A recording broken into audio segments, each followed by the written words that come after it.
নমস্কার বন্ধুরা, welcome to Shampa's kitchen. শম্পার রান্নাঘরে আপনাদের সকলকে স্বাগত জানাই। আমার রান্নাঘরে পেয়ে যাবেন 700টিরও বেশি বাঙালি, অবাঙালি, দেশি বিদেশি রান্নার সহজ রেসিপি। শুধু ইউটিউবে গিয়ে সার্চ করুন শম্পাস কিচেন, আর অবশ্যই আমার চ্যানেলটিকে সাবস্ক্রাইব করে নিন, আর বেল নোটিফিকেশনটা ক্লিক করে অল অপশনটাকে সিলেক্ট করতে ভুলবেন না। তাহলেই আমার শেয়ার করা সমস্ত নতুন রেসিপির আপডেট সবার আগে আপনার মোবাইলে পৌঁছে যাবে। তাহলে চলুন দেখে নিই আজকে আপনাদের জন্য কী রেসিপি নিয়ে এসেছি আর সেটা কত সহজে তৈরি করছি। আজকে আপনাদের জন্য নিয়ে এসেছি গরম গরম ঝাল চিতই পিঠের রেসিপি। এই ঝাল চিতই পিঠে আপনারা বিভিন্ন রকম ঝাল ঝাল সস অথবা গ্রিন চাটনি অথবা মাংসের ঝোলের সঙ্গে সার্ভ করতে পারেন। যারা মিষ্টি খেতে পছন্দ করেন না বা মিষ্টি খেতে পছন্দ করলেও মিষ্টি খাওয়াটা বারণ, তারা কিন্তু এই পিঠে পুলি উৎসবে এই ঝাল ঝাল চিতই পিঠেটা বাড়িতে তৈরি করতে পারেন। আশা করি খুবই ভালো লাগবে। তাহলে চলুন শুরু করি। সবার প্রথমে একটা বোলের মধ্যে আমি দোকান থেকে কিনে আনা 1 কাপ পরিমাণে আতপ চালের গুঁড়ো নিয়ে নেব।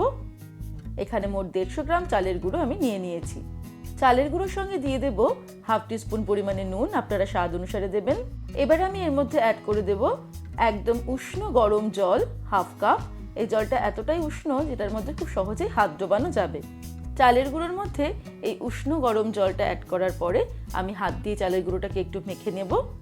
তারপর এটাকে ঢাকা দিয়ে রেখে দেব 15 মিনিট। 15 মিনিট পর ফিরে আসছি।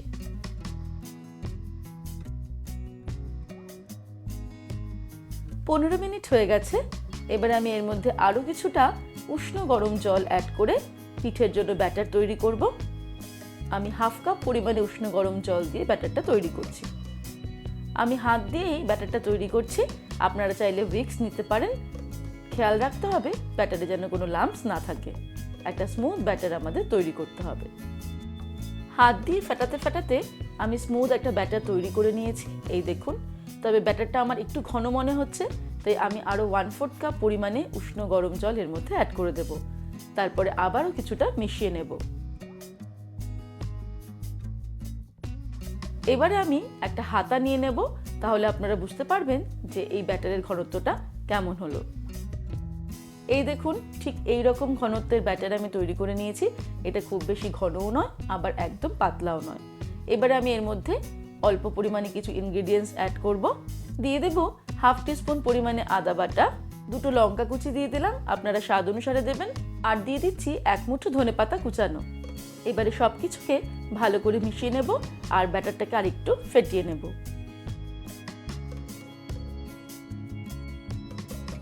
এবারে ফাইনালি এই ব্যাটারের মধ্যে আমি অ্যাড করে দেব হাফ টিস্পুন পরিমাণে বেকিং পাউডার,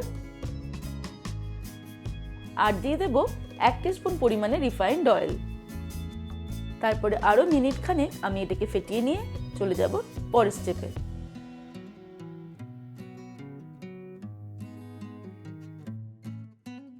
এবারে একটা বাটির মধ্যে নিয়ে নিচ্ছি হাফ টেবিল স্পুন পরিমাণে সাদা তেল। তেলের সঙ্গে অ্যাড করে দেব হাফ টেবিল স্পুন পরিমাণে জল।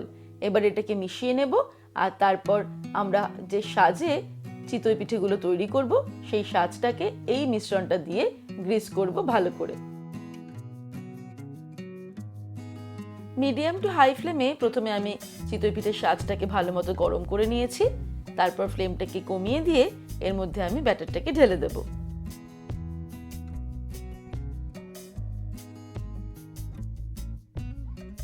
তারপর আমি ঢাকা দিয়ে দেব আর মিডিয়াম ফ্লেমে এটাকে হতে দেব 5 মিনিট।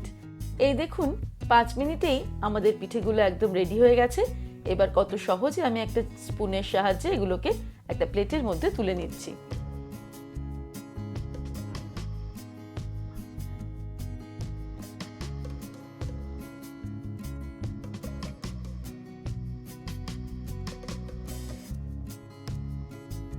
এবার এই গরম গরম ঝাল চিতই পিঠে আমরা যে কোনো সসের সঙ্গে অথবা গ্রিন চাটনি বা চিকেন মাটনের গ্রেভির সঙ্গে সার্ভ করতে পারি। তাহলে দর্শক বন্ধুরা, আজকের এই রেসিপি আপনাদের কেমন লাগলো আমাকে ভিডিওর নিচে কমেন্ট সেকশনে কমেন্ট করে জানাবেন। ভালো লাগলে লাইক করার অনুরোধ রইল, আর বন্ধুদের সঙ্গে কিন্তু অবশ্যই শেয়ার করুন। ভালো থাকবেন, সুস্থ থাকবেন। আমি আবার হাজির হব নতুন নতুন রেসিপির সঙ্গে। নমস্কার।